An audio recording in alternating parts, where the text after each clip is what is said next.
Hello and welcome to Temple Update. I'm Karina Cheung. And I'm Houck. A Philadelphia City Councilman is calling for increased supervision of Temple students who live off campus. Introduced by Council President Darrell Clark, the bill seeks to address neighborhood complaints about student off-campus behavior. Melissa Steininger is live outside City Hall with more info on the latest bill. Melissa? Thanks, Tag. Now, City Council President Darrell Clark proposed a new ordinance that calls for the area around Temple University to be designated as an educational housing district. This will call for more involved roles by both the university and the landlords who rent to students. On 17th and Edgeley, just blocks off campus, is a street that joins both local resident and student housing. Darrell Clark's proposal is aimed at addressing tension between student renters and longtime residents. Temple students come home, find their houses broken in, things missing, because they disrespect the older people and their grandsons and sons tearing their house apart. They do get loud time to time with their music, but the ones that I've had encounters with, I was able to knock on the door and they did respect me enough by cutting it down. The ordinance change would require students to notify the university of their off-campus living address, along with other information, including if they have a vehicle with them. The school will be notified of all off-campus activity, including any code violations, and even anytime a student gets one of these, a parking ticket. The idea of reporting all infractions to the school is to reduce the disorderly behavior of students, a response to complaints about excessive noise, public drinking, and destruction of property. Here's what some students have to say. I think that it's probably a good idea based on the immense amount of shenanigans that go on. I talked to everybody and got to know a lot of people in the neighborhood. It didn't seem to be a problem. Part of the proposal requires landlords to have adult supervisors living in all off-campus housing. And if the student requires too many violations, the landowner's rental license can be revoked. Temple spokesman Brandon Lausch said the university will be reviewing the proposal and wants students to be aware of their responsibility that they currently hold within the university. The Student Conduct Code does not end at the formal boundaries of campus. It can apply to off-campus conduct, and students are held accountable for that conduct. Now, educational housing districts are already in effect in areas around St. Joseph's and LaSalle University. After several attempts, President Councilman Clark declined to comment. The next step for the bill is it will be debated by City Council. Live from City Hall for Temple Update, I'm Melissa Steininger. And we have an update to another incident of a student attacked off campus. The teen who hit a Temple student with a brick pleaded guilty to aggravated assault. 15-year-old Zaria Estes will be sentenced next month. She's facing a maximum of 10 to 20 years in prison. And Temple University has added a new name to their list of trustees, Drew Katz. Katz is the son of Lewis Katz, seen here speaking at last May's commencement ceremony. Lewis Katz was killed in a plane crash days later. In addition to being on the Board of Trustees, Drew Katz will also be involved with the Athletics Committee. The efforts to improve student life on and off campus are just some of the many goals of Temple's president, Neil Theobald. The president has held his position for over a year, and on Tuesday he addressed the university for the first time since his inauguration. Updates Becca Hendrickson is in the newsroom, and she was at the President Theobald's speech. Becca? Yeah, thanks, Tag. And what the president had to say about the state of the university is that he thinks it's in a better state than ever, and he's looking to expand on that. His big announcement to the Faculty Senate, a $500,000 seed fund for arts and humanities starting in 2015, with funds coming from the President's Office Reserve. He said his goal is to keep funding research within the university, as Temple has seen a 6.8% increase in federal funding and a $16.2 million increase in philanthropy. He also showed the audience of around 100 faculty and administration Temple's new commercial called We Take Charge that follows the same themes as the Temple Made campaign. These efforts prove what I said in my inauguration. Temple is Philadelphia's public university. But the news about Temple's community engagement and our record-setting progress only begins to suggest how far we've come in realizing the vision laid out in my inaugural address 1 year ago. And the rest of Dr. Theobald's speech focused on his 6 commitments from his inauguration that you can read on the screen right now, highlighting the opening of Cirque, Morgan Hall, and the plan for the new library as important steps towards that goal. Now, Karina and Tag, Dr. Theobald is the first Temple president to deliver a State of the University, and he said he'd like to hold the same event every year. Tag, back to you. Thanks, Becca. President Theobald helped kick off homecoming weekend with a pair of rather large scissors. The ribbon dropped and the doors opened to the new Science and Education and Research Center on Friday. Cirque is now officially the largest building devoted exclusively to scientific research in the Philadelphia region. The event included tours of Cirque as well as speeches from the president and provost. And current Temple students and alumni kicked it old school this past weekend during the Throwback Temple Homecoming. The celebrations included the announcement of the homecoming court at halftime. This year, the crown went to Lorianne Thompson as homecoming queen and Isaiah Gill as king. And graduates visited the nest this past Saturday and fired themselves up for the homecoming game at Lincoln Financial Field against Tulsa.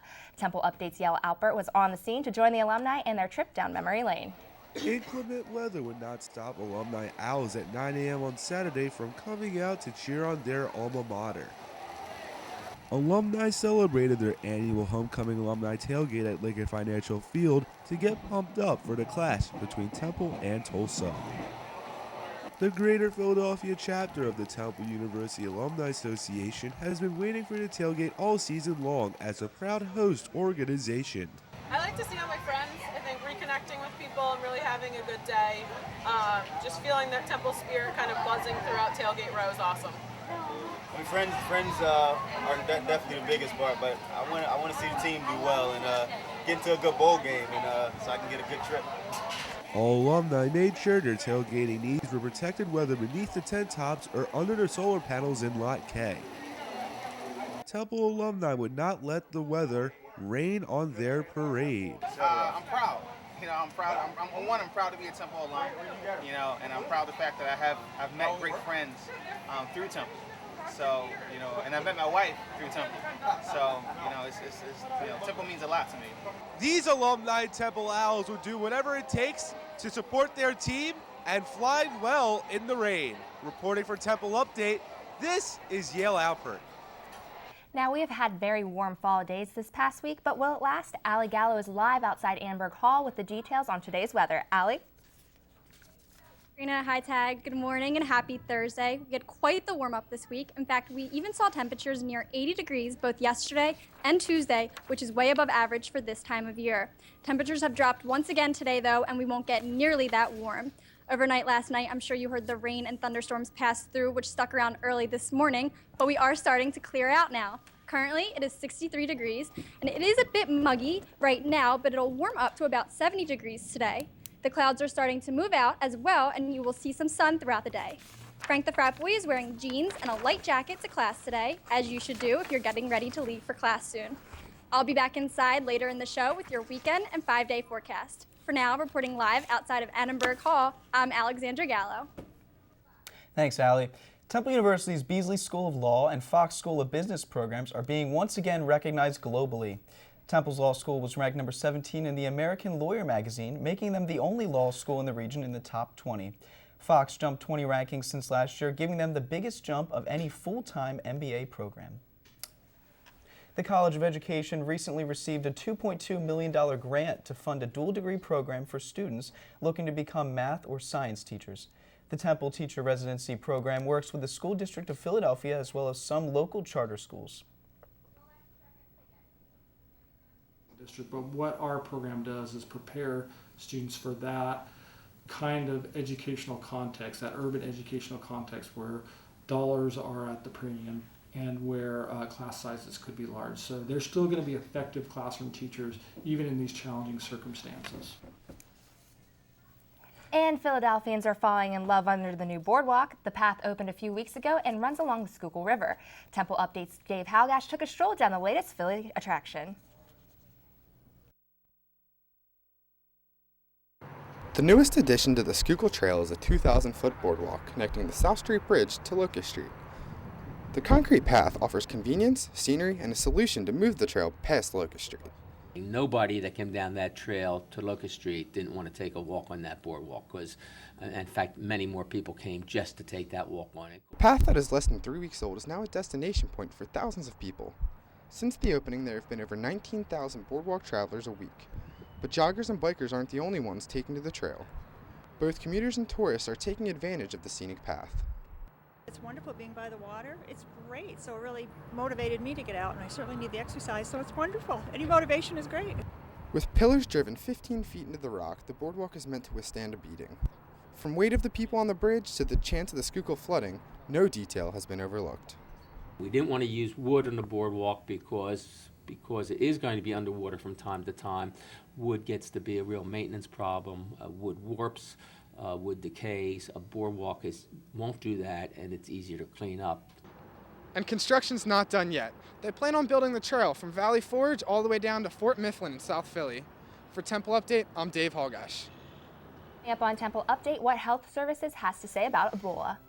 And Japan recovers from some severe weather. Our Temple Update correspondent in Tokyo tells us how it affected TU Japan.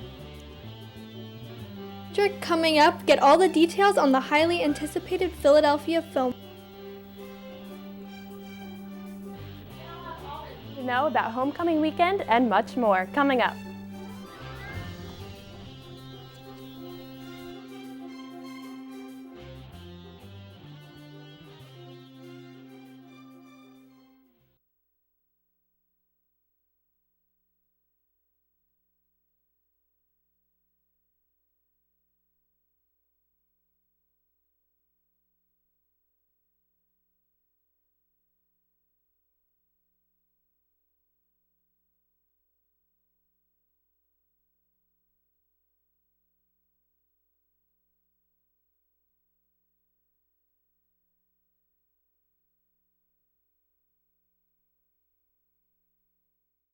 Typhoons have been pounding Japan for the past couple weeks, bringing torrential rain and high force winds. Tokyo correspondent Joshua Martin-Corrales has a story that may blow you away. Tokyo is extraordinarily sunny today, not because it's a slice of heaven on earth, but because of the after effects of a recent typhoon. The last 2 weekends, typhoons have hit Japan, the last one so severe that Temple Japan was forced to close. The severe weather created hardships for study-away students like Rebeccah Yelton. I'm doing a homestay, and I live about 2 hours outside of the city. So once you get out into the suburbs around that area, the trains all shut down. It doesn't matter if they're, elevated or below ground. All the trains shut down. So you have a pretty hard time getting anywhere when you have the heavy rain and the high force winds going. Several events across the city were canceled by the typhoon, such as festivals, parties, and even a school trip. Jocelyn Gluck was supposed to go on a trip to Hachijojima.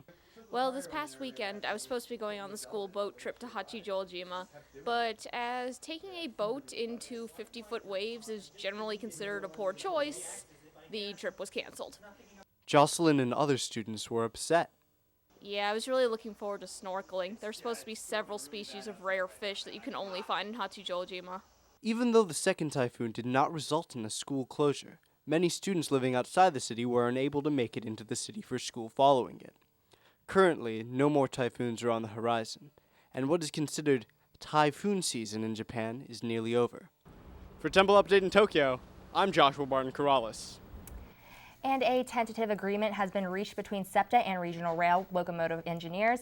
If both parties accept the new contract, this will avoid a regional rail strike that could have happened in February. The deal will give engineers a $1,250 signing bonus and increase in hourly pay. And SEPTA has good news for subway riding night owls. SEPTA will continue its weekend late-night service with an average of 15,000 riders. SEPTA says the program is the most popular over holiday weekends. And for updates on this story and others, including information on SEPTA's new payment plan, go to templeupdate.com. The Pennsylvania General Assembly and Governor Corbett have passed Act 46, which allows eligible student veterans to register early for college classes. Yet, Temple University is taking it one step further and allowing all student veterans to register early on October 14th. Tyler School of Art held its third annual Master of Fine Arts Open Studio Day this past weekend. Graduate and undergraduate students had a chance to showcase their unique works of art. The wide variety of artwork displayed at the event included sculptures, ceramics, printmaking, and graphic designs. Philadelphia is getting a taste of arts and culture in the movies during their 23rd annual film festival. It all starts today, and Update's Alyssa McKendrick is giving us all the details of what to expect this year. Lights, camera, action. The Philadelphia Film Festival is one of the city's most anticipated and talked about cultural events in the area.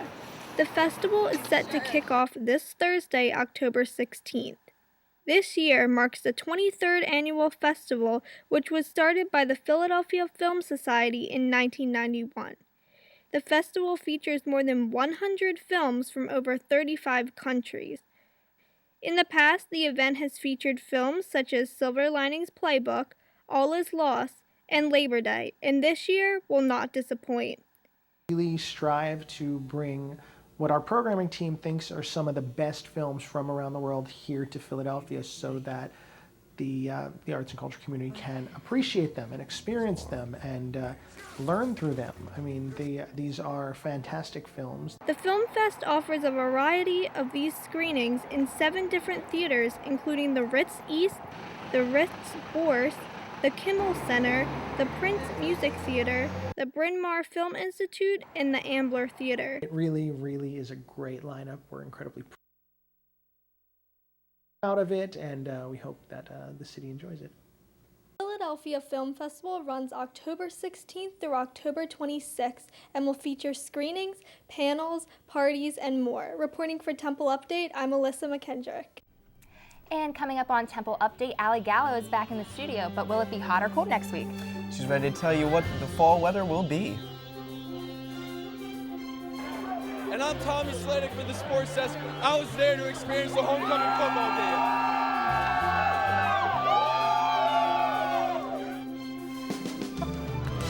Clear.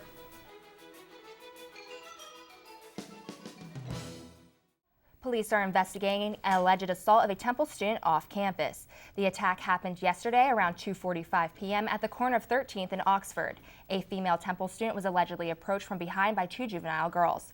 One grabbed the student's shoulder and punched her. She reported no serious injury. While there is no surveillance camera on the particular spot, police are working to find video from nearby areas.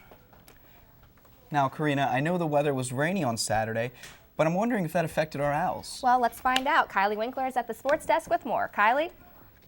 Hey guys, welcome to the Sports Desk. I'm Kylie Winkler. Well, homecoming week is officially over, but the excitement still lingers after big victories for multiple Temple teams. But first, let's talk about that football game against Tulsa. The annual homecoming game brought students and alumni back together at the link. Coming off their bye week, the Owls made fans proud as they defeated the Golden Hurricanes. Within the first minute of the game, Jahad Thomas finds a way to break loose for a 68-yard run, which then allowed Kenny Harper to take the ball 8 yards into the end zone for the Owls' first touchdown. The Owls look like they're going for a field goal, but it's a fake. Connor Riley takes the snap and powers in for 6. One more before the break, and the Owls lead 21-14. It's a back-and-forth game of catch-up for the rest of the second half, but Temple squeezes by with 2 more touchdowns and some major defensive stops for a final score of 35-24. Temple will try for their 4th consecutive win on Friday as they travel down south to take on the Houston Cougars. While the football team got the job done on the field, fans, parents, students, and alumni gathered before the game to tailgate and celebrate this year's homecoming. The Sports Desk Tommy Sladek was there in the action. A couple of years ago, bad weather for the homecoming football game would have kept a lot of fans away. This year, however, is different. Students and alumni have a winning football team to cheer for, and it hasn't gone unnoticed that 2014 is becoming something special for Temple football. Makes it so different, the people, the actual people, everybody coming back to the school. It's pretty cool, actually. I'm surprised. It's the first time, actually, I've been back since in a long time. You're having fun. And I'm having a blast. We made breakfast sandwiches for everyone. Breakfast sandwiches weren't the only things cooking on Saturday. The Red Hot Temple offense scored 5 touchdowns, bringing fans to their feet multiple times. Student body president Ray Smirglio discussed the thrill and the deeper meaning of homecoming football. The alumni coming back is the best part, and it's such a solidification of all our different types of groups that are around campus coming back, and it's all together coming as one. It's really great. For the loyal fans that have stuck through the good times and the bad, experiencing such a joyous time for Temple football is something that can't be replaced. We were coming here 7, 8 years ago. This lot was empty, and now all of a sudden it's full, it's vibrant, it's a great vibe here. So Temple football's done a great job. The tailgaters in the parking lot were smiling, the crowd was electric, and the rain held off for another day. And not to mention the 35-24 Temple football win was just icing on the cake for homecoming weekend. Reporting for Temple Update, I'm Tommy Sladek. And the winning homecoming weekend continues for the field hockey team. Friday and Sunday, the Owls managed to secure wins against Villanova and LaSalle. The rain held off for the Owls on Sunday at Giese Field, and the offense commanded the game with 14 shots on goal, but it was Amber Yutz who stood out from the rest. She scored her second consecutive hat trick of the weekend, which marks her 7th career hat trick. Yutz alone scored a combined 7 points for the Owls in their 2 games. Temple Golf won their invitational this weekend, and junior Brandon Matthews got his first individual title of the season. You can get news like that and much more by following us on Twitter at @TU_SportsDesk. Back to you guys in the studio. Thanks, Kylie. Coming up on Temple Update, Gallo will give us our 5-day forecast. Temple Update will be right back.